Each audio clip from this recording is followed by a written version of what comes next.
All right, looks like we are ready to get started. Hello, everyone. Thank you so much for joining us. My name is Noor. I use he or they, and we are going to talk today about effective debunking and social media. Another way to think about this is debunking misinformation and knowing what to look for about it while you are out online. Next slide, please. So, what is debunking? Really, basically, debunking is a way to focus your message and to avoid spreading a false or fake message. So, basically, it's focusing on getting the information you want to get across clearly while avoiding spreading info that's not accurate. Next slide, please.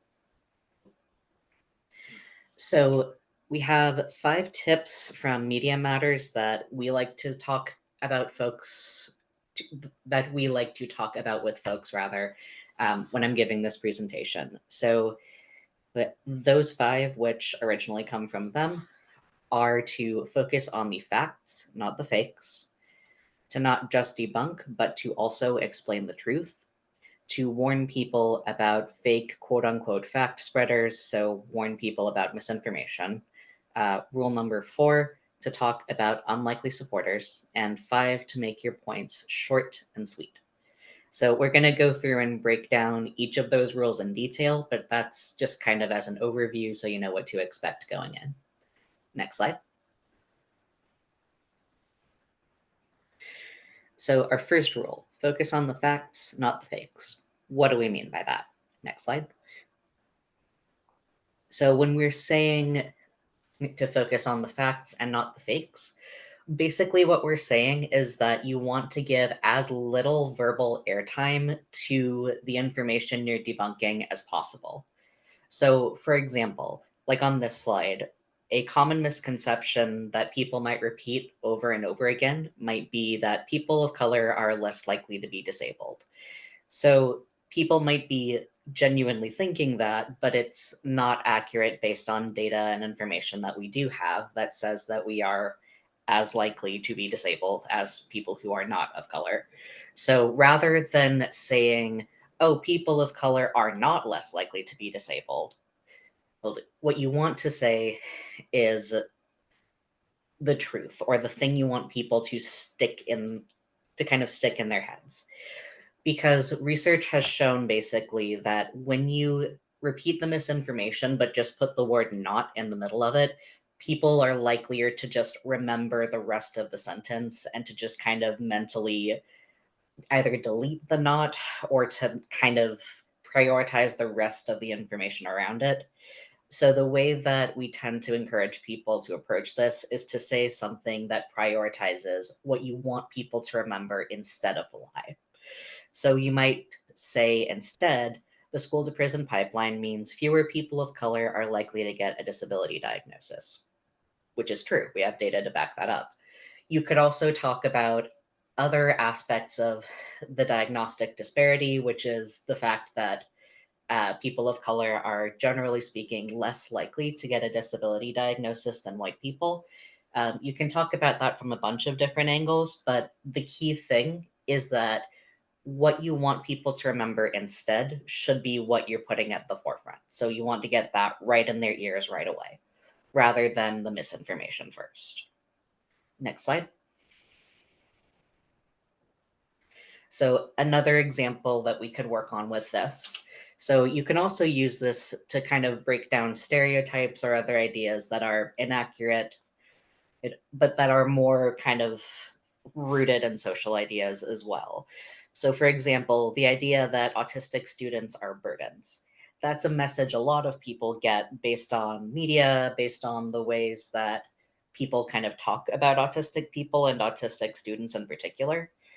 So again, we want to avoid giving the rest of that whole statement airtime by just going, autistic students are not burdens, because that platforms the narrative that they're burdens in the first place, right? So instead, what do? We confront it with what we want people to remember instead.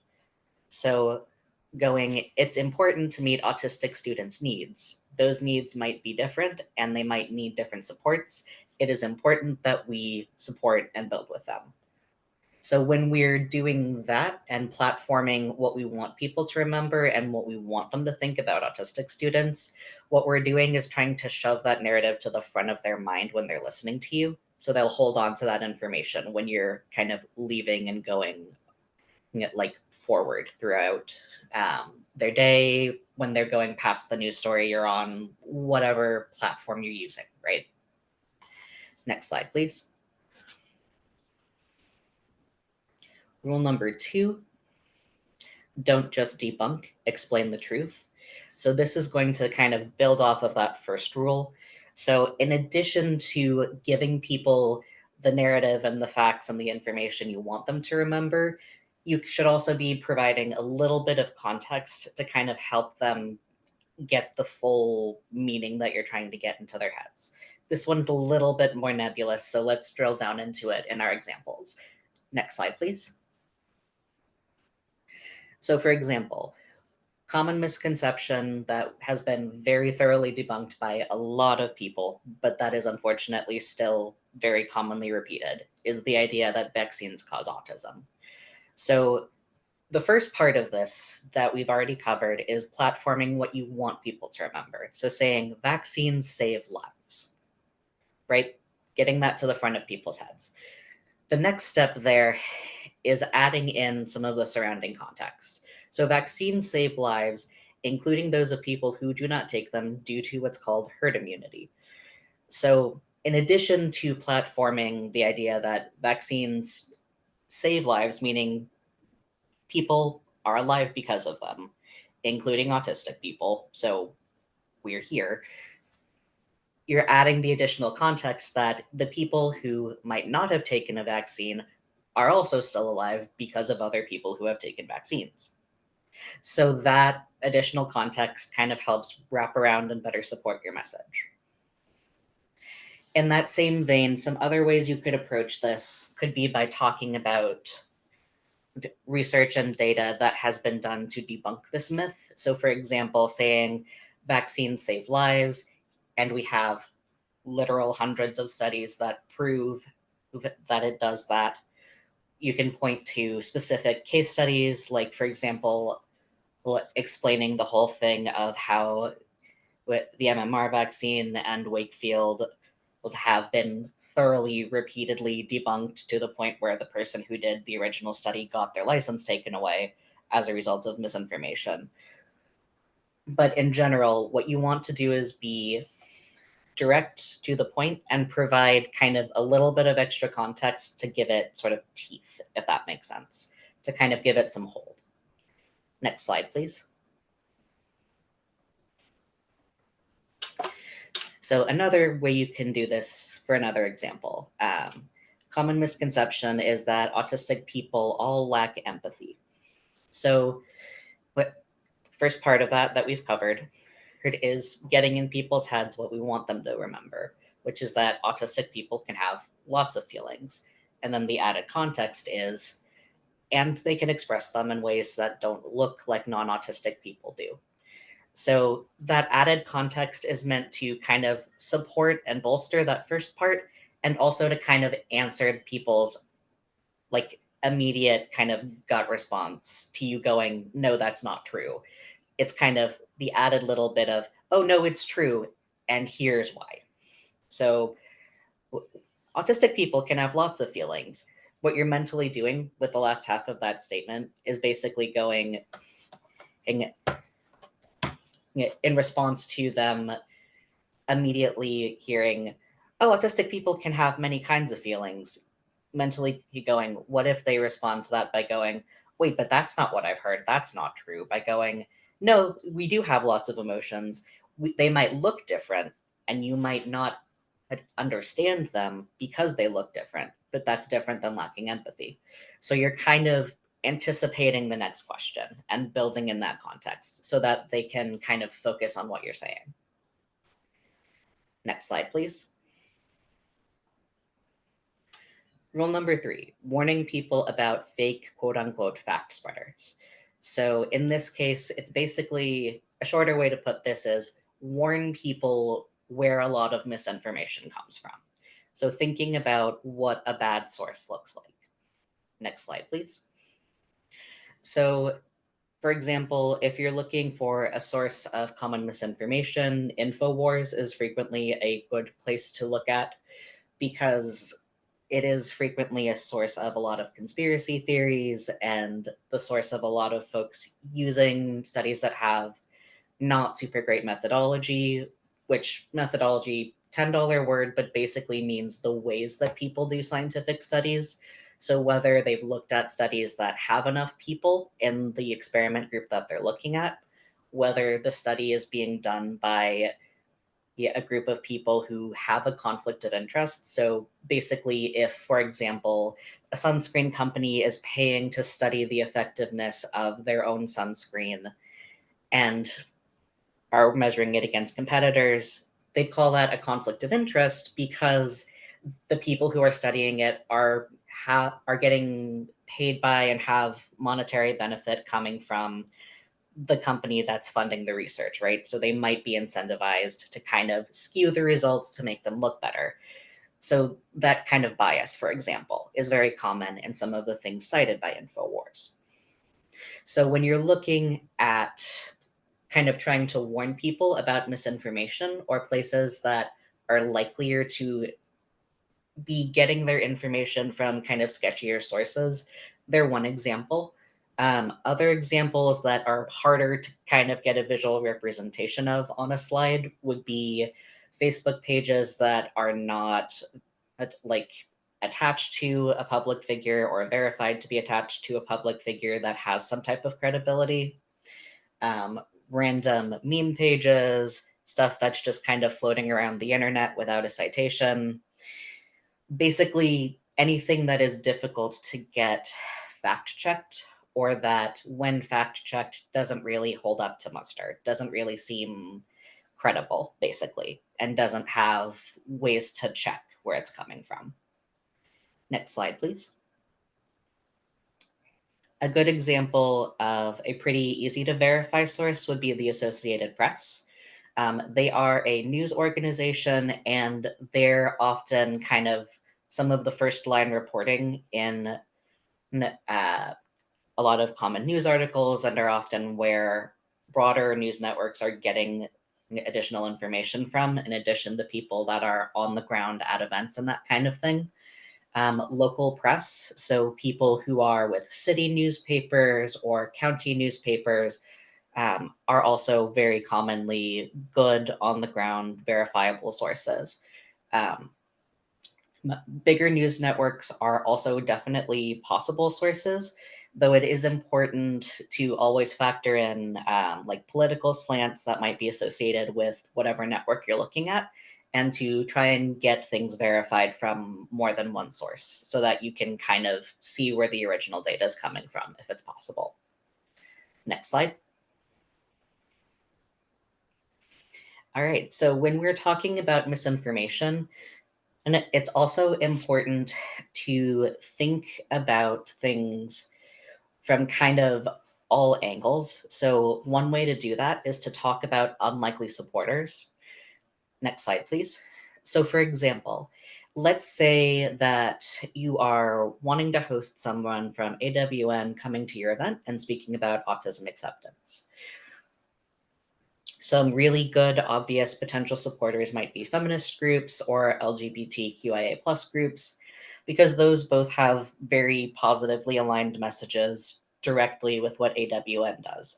For folks who are not aware, AWN is the Autistic Women and Non-Binary Network.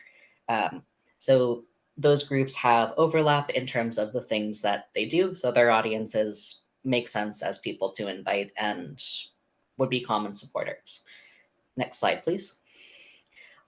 However, there are also potential supporters from places you might not think of. So, for example, if there are people in local psychology groups that are trying to promote neurodiversity, or who might be trying to get folks who are in their programs to better understand the neurodiversity movement, if they don't have that in the rest of their programming, they might be folks who would be interested in joining and learning. The same could apply to pre-med associations or people who are in other professional fields that are not super specifically autism related, they might still want to come and learn how to make their fields more understanding and accepting of autistic people and of women and non-binary people. So when we're looking at trying to kind of think about like both debunking misinformation and about promoting kind of the information you want people to hold on to, it's important to kind of think outside of our own individual little filter bubbles as well, and to think about possible allies that might be from kind of outside our usual realm. And obviously definitely still like vet people, make sure that they are not going to be hostile or harmful to people in attendance, the usual security checks you'd run for anybody. But definitely we encourage people to be open to looking for allies in places that might not be who immediately comes to mind. Next slide, please. Another rule that we have kind of here is to make your points short and sweet, which this one is a little bit more direct, but basically, when you're trying to combat misinformation, sort of the uphill battle and the challenge with this is that the truth is always more complicated than fiction, usually by at least a little bit, because life is complicated. People don't all act the same way all the time. Sometimes people make mistakes. Sometimes life and processes and science are complicated. And so the best way that you can combat misinformation is to tell the truth and to try and do it in a way that's easy to digest and process to the extent that that's possible, so that people still hold on to the truth and still remember it. Because it's going up against short, catchy, often lies that are more simple than what kind of the reality we're dealing with is. Next slide, please.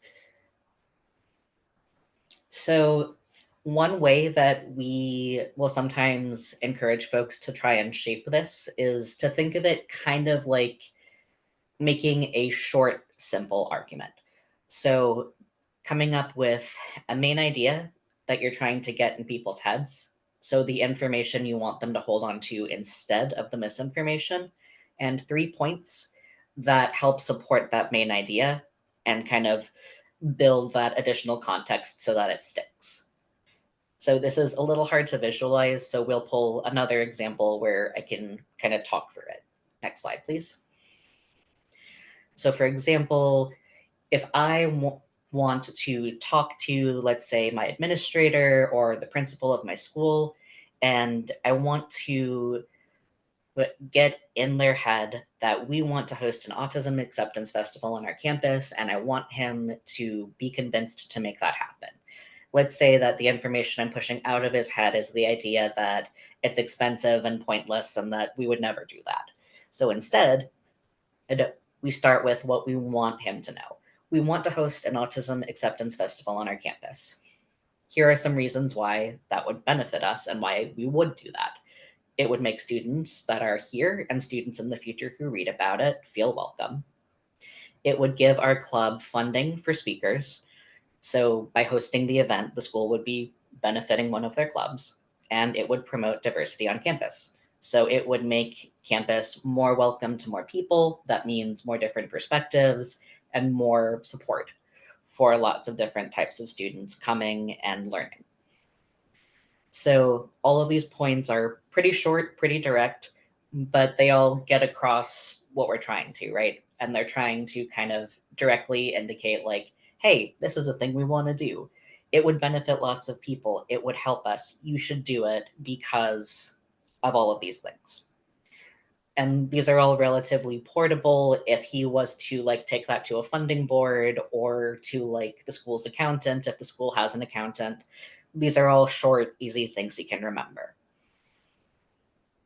Next slide, please. All right, so while we're talking misinformation, unfortunately, it always gets a little bit complicated when we start touching on social media, because especially over the past, I would say, 5 to 10 years, we kind of keep getting shorter and shorter forms of media that have like shorter and shorter windows to talk about things. And that can make debunking misinformation a little bit harder, but it's definitely still possible.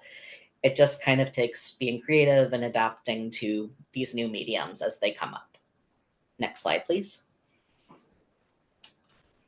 Okay, so absolute basics that I give people if you take nothing else from the social media section: stay in your lane and pick your platforms wisely, and always remember that screenshots are possible. So what do I mean by those three things? So by stay in your lane, I am trying to say specifically that if you don't understand or have your head totally wrapped around a topic, you don't need to have an opinion on it yet. It's okay to need time to process and learn about a subject before you form or share an opinion on it, or if it's something that you completely have no context for, no idea, and you need to spend a lot of time learning about it before you share your opinion on it, that's completely okay. Nobody's going to tell you that in a social media age because everything is built to draw your attention and keep going and going and going really fast. But it's true. There are inherently going to be lots of problems for people to talk about, whether your group is focused on a more micro level at, like, let's say, a college or a high school or a church or a mosque, what have you, or even at like a state level or a multiple state level. Well, it can always feel like there's a ton of stuff coming at you, and that if you don't have an opinion on something, that you're going to get yelled at for it. And I'll be honest with you, you might get yelled at for it. But if your answer genuinely is, hey, it's important to us that we fully understand the situation so that we can appropriately and completely respond, that is okay. That is completely normal. And that is something that a lot of people and organizations have to do, even if it means you're putting out two separate statements about something. One basically going, hey, something happened. Maybe it's a tragedy, maybe it's a new policy, something. And you're just saying, hey, we recognize today that there's a new policy that's come out. We're taking some time to sit with it, read it in detail, and understand what questions we have and that we think other people might have before we put out a response to it. Please keep your eyes open. We'll put something out as soon as we can, probably within, and then give a time frame, maybe a few days, maybe a week. And then at that next time frame, coming out and sharing whatever information you gained. So basically, by stay in your lane, what I mean is don't feel like you need to kind of jump ahead of problems. It's okay to need the time to process them, to plan for them, and to talk through them. That's kind of a disability time thing. That's kind of a grip time thing. So it's inherently not super popular. It is important. It's allowed. Pick your platforms wisely. By that, I basically mean both in terms of if there's platforms that work better for your brain and that you're better adapted to work through and spend time on without kind of feeling entirely immersed in the doom scroll. I know that's a big ask given the format we've got for a lot of the more popular apps at this point. Definitely feel okay with sticking with them. Um, that also means that if you have particular audiences that you're trying to target, whether that's for a student group or whether that's for networking or making friends, it's completely appropriate to tailor what social medias you're on to kind of fit that audience. So, for example, if you really don't like video, if it gives you migraines, if it makes you angry, if it makes you frustrated, it's okay to just not be on Instagram. It's completely okay to just not be on Reels. It's completely okay to avoid those sections of all of the new apps and to just stick to text based or to just stick to purely image based. That's allowed. It might feel like a little bit of fear of missing out at first, but it's okay to tailor your experiences on these inherently really attention heavy platforms to best suit your accessibility needs. And the same goes for your audience. If your audience is primarily folks who are going to be on short form media that are only going to be there for, let's say, 15, 20 minutes a day, it's okay to stick to the handful of apps that they're on. You don't have to be on everything. You don't need to be on 10, 20, 30 things, 10, 20, 30 different sites and update them all simultaneously. Like, genuinely, it's okay. Screenshots are always possible, fairly self explanatory. The internet isn't quite forever. It is possible for people to mess with the Internet Archive, unfortunately, as we've found out in the past couple of weeks. However, right, do recognize that, like, the internet is such that people will grab screenshots of things as they're up and out. Sometimes smaller groups might avoid people screenshotting their content if you say something that you disagree with and end up removing it later. However, like, be aware that people know. People might not immediately like respond with screenshots of something, but people know. People have receipts, people are aware of everything you've ever put on the internet. That doesn't mean that you should never post out of fear that you'll say something wrong, but rather it's so that as you're doing that, you're trying to think ahead and you're trying to think like in a year, 2 years, if I feel uncomfortable with that, I need to be ready to look at that, maybe acknowledge that my feelings or opinions have changed and be ready to talk about it, right? Because your community over time might change, but you're still there, right? You're still you. And just like we have been for hundreds of thousands of years as human beings, right? We've always had to be able to account for the fact that sometimes our thoughts, our opinions, and our feelings change as we gain information, as we learn things, as we meet new people. And the same applies to social media, right? And part of why we're covering this in a misinformation kind of section and kind of presentation is that this is a big part of what can drive misinformation for folks is sometimes people are trying to kind of pretend that they've always known the same things the whole time when in reality people are learning and growing all of the time. Sometimes people say things in the past that they don't believe now or that their opinions might have changed, and it needs to be okay to acknowledge that as well. Next slide, please. So how does this help in practice for organizing offline? Big things pretty much universally. Organizing online tends to help with getting people into the room, particularly in terms of debunking misinformation. If it's the kind of learning a new thing that makes people angry, it can sometimes activate them and make them want to do something. So that can be a positive impact. It can effectively share meeting dates and subjects with a broad audience. So if you've got an already existing group or if you're in the process of making a new one, that can be super helpful. And offline, it also can help spread ideas to more people and impact broader culture. Next slide. So while we're talking about this, we've touched base a little bit on bad sources and good sources. Just to emphasize this again, good sources matter, including on social media. The right sources, so right in this case, meaning sources that are verified, that are easy to check, and have information that is factually based, are going to resonate with a wide audience. Try not to spread misinformation, not even in quote tweets or quote skeets, I think is the term on Blue Sky, SKEETS. Um, if you can avoid it, the reason and it is basically going back to rule number one from the start of the presentation, trying to focus on the facts rather than the fakes, because you want people to only hold on to what you're giving them. You don't want them to hold on to the thing you're trying to make them forget or let go of. Next slide, please. So, identifying misinformation. The biggest two tips I can give you for this are first, can you confirm if the information you're reading is true from more than one fact based source? So, obviously, this can be more complicated if it's something like, for example, a natural disaster or something unfolding in real time, and you haven't yet gotten, say, more complicated or more comprehensive statements from public officials quite yet, and you might be seeing just firsthand accounts. You might not get that's like kind of more objective, not firsthand information until a bit later.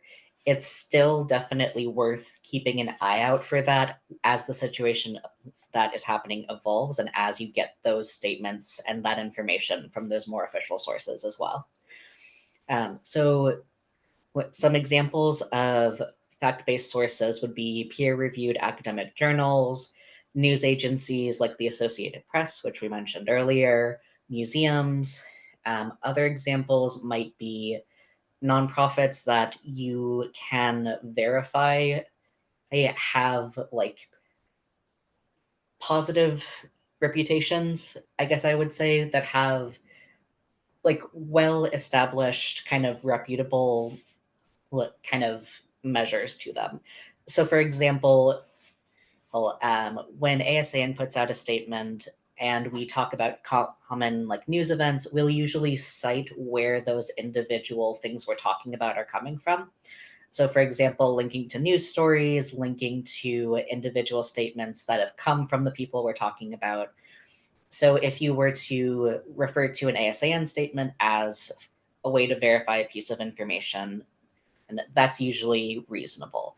But if you're, say, referring to an organization that has a statement, that's a good way to point to, like, for example, verifying, hey, a bunch of nonprofits have said they do or don't like something, but it might not be a way to verify necessarily the individual events that they're talking about, but unless their individual statements are pointing at news stories or other kind of verified direct accounts of things. So that can get a little bit more complicated. A really good way to kind of fact check things if you have longer pieces of media you're trying to pick apart, or if you've got lots of citations you want to check at once, can be talking to your local librarians. They are often available by email, and the vast majority of folks who are in the US library system have had to do a certain amount of research as part of becoming a librarian, and usually are good at verifying information and finding references for things. So if you're having trouble tracking down like the root facts or the root sources for things, they can absolutely be a really positive force in this case. Other ways to kind of check your proof or to check the proof of an organization you're looking at, including like news agencies, academic journals, museums, is to think about where their proof is coming from and who verifies that proof. So, for example, if you're looking at a peer reviewed study, it's okay to look at, like we talked about before, methodology, which is, again, $10 word for saying, how did they do their studies? Who paid for them? And could that influence the results? And if you don't know how to verify their methods, or if you don't know how to tell what makes a good study, which is completely okay, by the way, lots of people who are just kind of starting to learn that for the first time, you can always go to who again your local library or to a professor or at a local university or folks in your life who have sort of a background in that realm to talk to them as well and to better understand that subject. Next slide. Okay, other questions around social media that we get a lot. So how do you get involved online? You can join community hashtags. Two examples are Actually Autistic and All Autistics. You can also join groups. So Facebook, Blue Sky, Tumblr, lots of different places have individual groups that you can join that are unique to individual identity groups, including autistic folks. You can also share from those groups if they are not marked as private. And you can also get involved by following a wide variety of activists from lots of different backgrounds and with lots of different identities. Next slide, please. We also often get the question how to send a networking email or how to ask to collaborate with someone on a project. My advice for that is basically to be warm, but to get to the point quickly. So to kind of do a short introduction, Hi, my name is blank, and here's what I do or who I am, what I love. Here's what I'd like to do with you. Here's why I think it matters. And if you'd like to contact me, here's how. So, an example of that might be, hi, I'm Noor. I write op-eds for my local paper sometimes. I'd like to write an op-ed with you about the local library's recent event. I think it's important that more people understand that our library does great work teaching people about how trains work. I think that's really cool and important. If you'd like to contact me to possibly work on this, reach out to me at my email, and then I'd put my email. So that would be short, sweet, to the point, basically a cover letter that you can just email someone, or if they are open to receiving DMs and say so in their DMs on a social media account. Next slide, please. On that note, how soon do you follow up? Because everything is a lot all of the time forever, and people are busy. I tend to advise waiting at least a week. When you reach out again, just do a brief summary of your ask. Try not to be pushy and give them some time. If they just kind of don't answer after a while, it's okay to take that as a no and to just kind of leave it. Next slide, please. All right, so these are some of our sources and places to look for more information. We're going to go ahead and close up the slideshow and open it up for Q&A.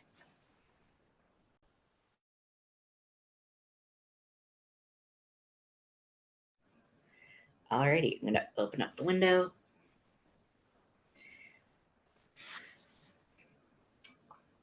Will there be a toolkit where we can get templates on how to build a social media or digital campaign on addressing information and fear mongering, including the wellness camp threats? We don't have one in the works right now, but we do have a few toolkits on the ASAN website about sharing your story for a policy purpose.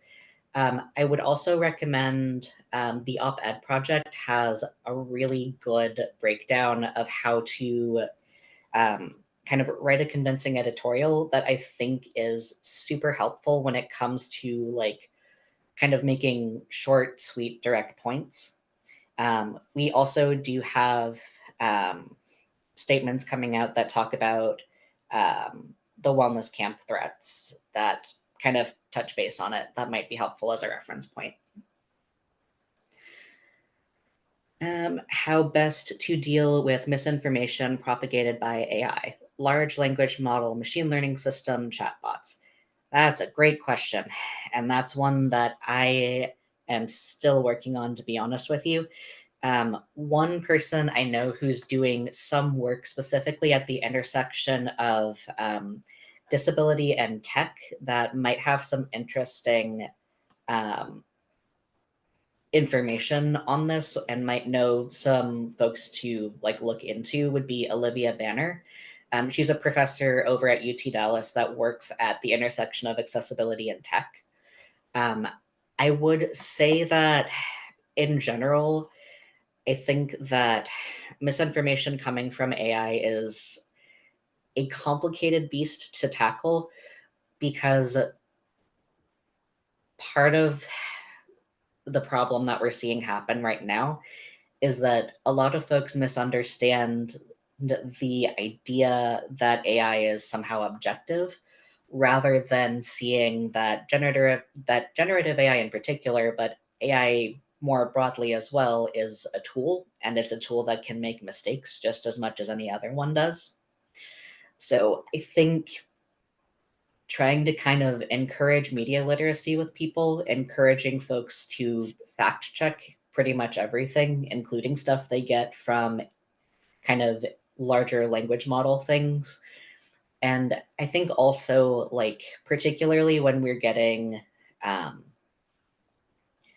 folks who are learning how to research for the first time, particularly students and folks who might just be learning how to write papers and make arguments, I think it's more important now than ever to kind of talk to people about cross checking things and to encourage folks to like take the additional time necessary to run things by a, whether it's a reference librarian, a professor, another student, someone in their field, to kind of get second sets of eyes on things.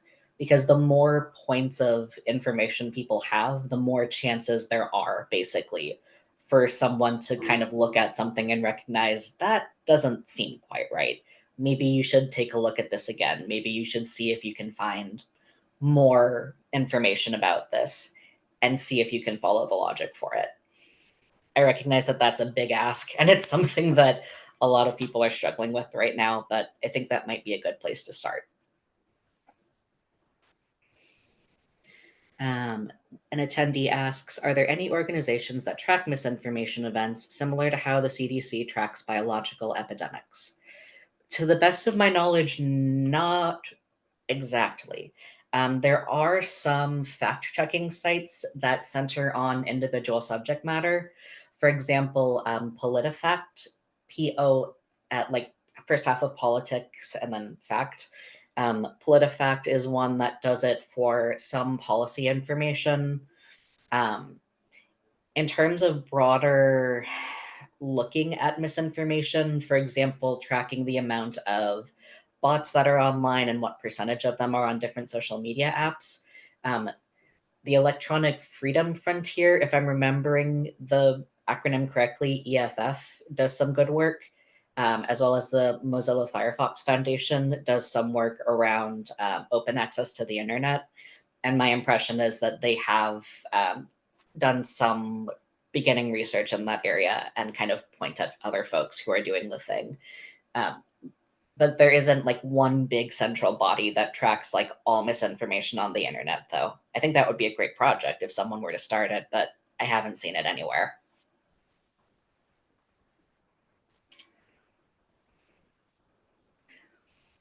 Um, Julianne says, that was super interesting and helpful. Thank you. Oh, thank you. How would you adjust this advice for a person who may not take the subject seriously? How would you decide whether or not to disengage from a conversation? Great question. Okay, so in terms of how to adapt this for someone who might not take the subject seriously, I think it's going to depend on why they don't, is a decent part of it. Because if they might not take the subject seriously because they have issues rooted in, for example, trusting, let's say, an individual source, then you can fairly easily go, okay, well, here's some different sources that say the same information. Here's different groups of people from different countries or different backgrounds that verify this information. But if the root problem is that they don't want to believe something because it would disrupt their worldview or because it would make them feel unsafe or insecure with something that's kind of foundational to their beliefs, that can be a more complicated process. That's not to say it's impossible, but more that it will take having that person both do work on verifying things from multiple sources, but it also requires them being willing to kind of look at and question those core beliefs. And that's a trickier ask to get out of some people. And getting to where someone can do that is really individual and more kind of nitty gritty. In terms of deciding when to disengage from a conversation, I think first and foremost, personal safety. So if it's something where it's going to cause like immediate harm to yourself or other people or threaten to do so, yeah, no, that's completely appropriate point to disengage. Don't do anything that's going to hurt yourself if it's possible to avoid it. But beyond that, I would say the point at which you don't think you can be helpful, or the point at which you think they're going to stop listening. If and for some people that might look like kind of chipping away at those misunderstandings a little bit at a time, particularly with folks who you might be seeing every single day. So coworkers, friends you go to classes with, parents, folks that you're seeing every day, so you don't really have the opt out entirely, but who you still kind of want to push towards kind of learning and breaking down some of the misinformation they might have been given. it might be a very slow process. That said, the point at which you feel like they're done for today, they're not going to listen to me, completely okay to tap out. There's always tomorrow, but also you're not the only person responsible for trying to give them the out to learn more, right? There's lots of opportunities for people to learn. They just need to be willing to keep their ears open to like processing and taking in more of that information.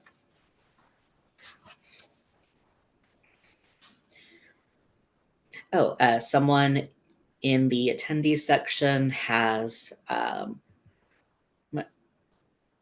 brought, I think, a citation website that folks can look at. Great. Um, and Timotheus asks, what are some examples of reliable and accessible sources that we should refer people to if they would like to learn about what is going on in what is going on statewide or nationwide, for example, in our current government? I would say he, it depends a bit on what the subject matter you're looking for is. I think local news is often a really good place to start for folks because it'll usually get stuff on the ground and fairly directly. In terms of reliable and accessible sources that are more broad, ASN tries to put out a lot of information about disability policy in accessible language. Other disability orgs that do work in that realm, New Disabled South, both the ARC and the ARC's local chapters, as well as NDRN and DREDF. In terms of like broader US policy, um, things that are going to be most helpful will depend a lot on the subject, but I tend to favor following experts in given fields on social media. What I mean by that is, for example, if I'm trying to explain to folks that I'm around about, let's say, adaptive fashion and how that's like changed as an industry over the last, let's say, 5-10 years, my first step there will usually be to try and read what people who are in that field have to say about it and how they've kind of changed the way they've talked about it over time. So one way I might do that is by looking at those experts' social media, and then from there, kind of going out to books, websites, news articles, and things that they recommend. My go-to for that is to kind of process that info and then try to summarize it to people. In terms of first line, like direct answering questions of that, I would say nonprofit action alerts are a good way to get plain language of some of that. But in terms of broader news, I feel like there is still kind of a gap in true plain language. So that's still something that's ongoing. But yes, I would say in terms of getting like not entirely plain language, but closer to it, kind of level of simplicity for news, Associated Press is a good place to start, as well as Ground News, which is a site that covers kind of all ends of the political spectrum and kind of has summaries of things at the top. And also, universities will frequently have good breakdowns from subject experts just kind of available on their website. And depending on the libraries in your area, they will also sometimes have subject experts that are coming to explain things for some locally related news. So, for example, if there's a new tax program, often that'll be a first stop where city officials or that kind of thing will come to talk about it. So, that can be another kind of in to figure stuff out.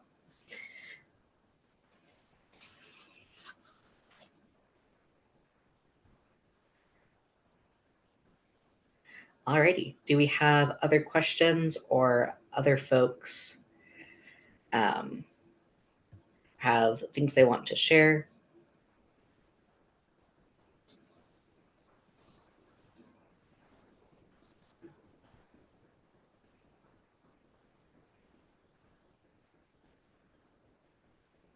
Alrighty.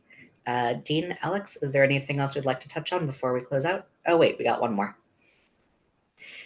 From Philip, we have the question, since a lot of the information is and will be coming from some folks in the current administration, which is more important to talk with other autistics or educating the public? Um, so we are the public, so I would say, hey, it's not necessarily one versus the other. I think it's both. I think educating the public is going to be really critical in shifting policy because I think other autistic people will, for the most part, not all of us, but most of us, will already know a lot of the things that are really critical to move and to share, right? Like most of us have had enough experience with explaining to people that vaccines do not cause autism, for example, to understand that that is the case, to have seen the studies and that kind of thing. But folks who have no stake in the game directly, I don't want to call it a game, but you know what I mean, who have no stake in kind of autism policy directly, may not have had reason to look into and understand that a lot of the rhetoric around it has been really thoroughly debunked, right? So misinformation spreads and thrives in environments where people don't quite know enough yet, but finding the information feels like an additional step or additional work, and where people are prone to just kind of trust authority immediately without second guessing or fact checking because people in general by default tend to respect power and respect folks who are in positions of power. So I think it's important definitely to still talk to other autistic people, particularly about what our rights are and about actions we can take to kind of support and promote our rights. Absolutely.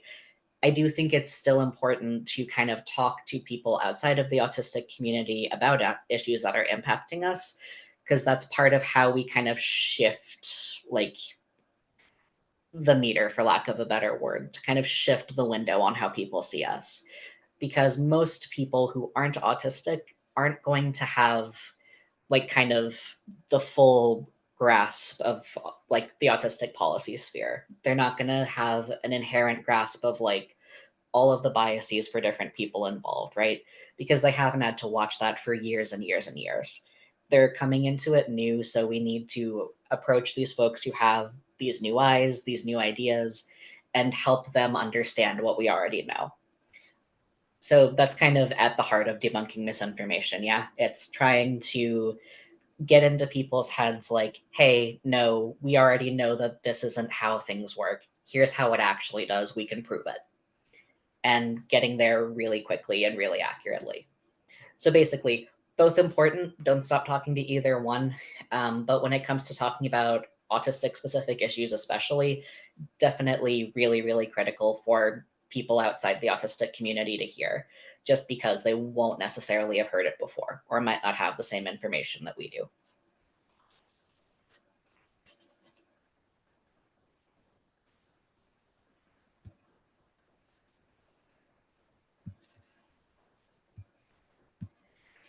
Alrighty. Uh, and with that, do we have anything else we wanted to cover?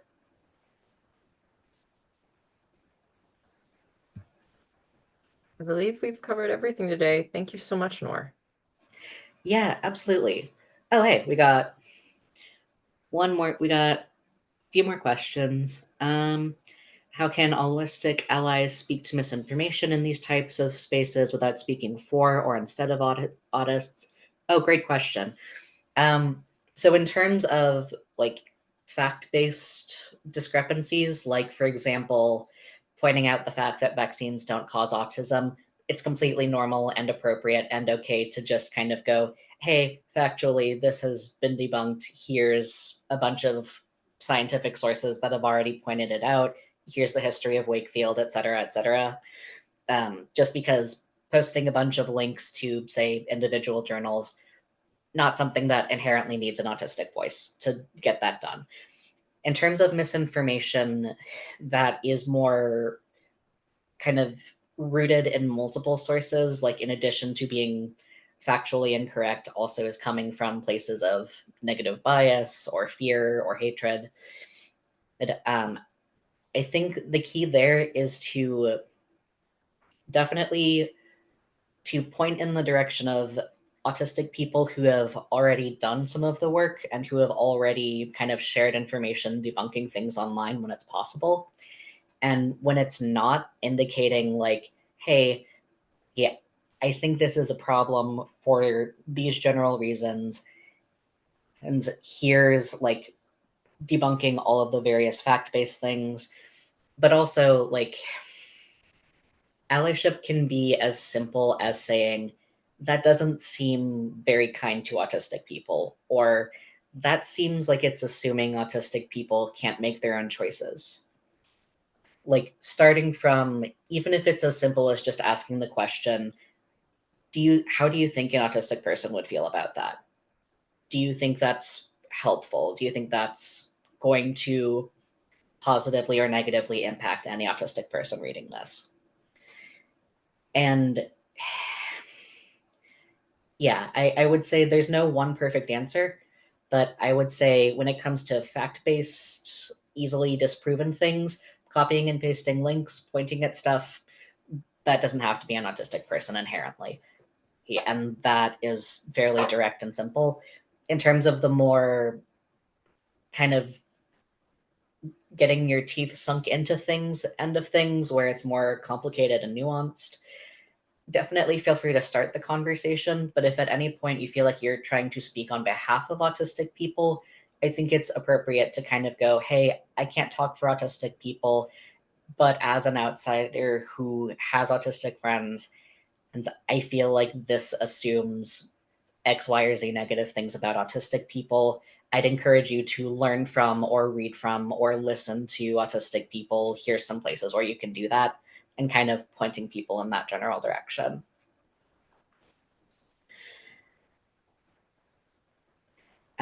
We also have a question about when to and to not trust local government. I think that's really individual, and that varies a lot depending on what the question is, where the source is coming from, and what it's about. Um, but in general, whether it's from a government figure or someone else, I do think the same general advice applies here in terms of cross referencing individual facts across different platforms. So if, say, your attorney general says something and you're not sure if it's true or not, you can absolutely cross check whatever they're saying with the bill or law they're speaking about, what lawyers in your area have to say about it, what professionals who work in any fields being referenced have to say about it. You can absolutely like take a look at that information in the same way and pull it apart in the same way, so that you can get multiple sources to try and verify what they're saying and to try and make sure that what they're saying is correct. And regardless of whether or not it's correct, you may or may not agree with what they're saying, but you can have a better understanding of what facts are going into it.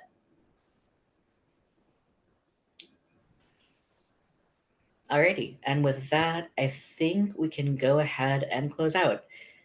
Thank you so much, everyone, for coming. And if you have any additional follow up questions or want to touch base after, definitely feel free to reach out. I'll go ahead and leave it there. Thank you so much.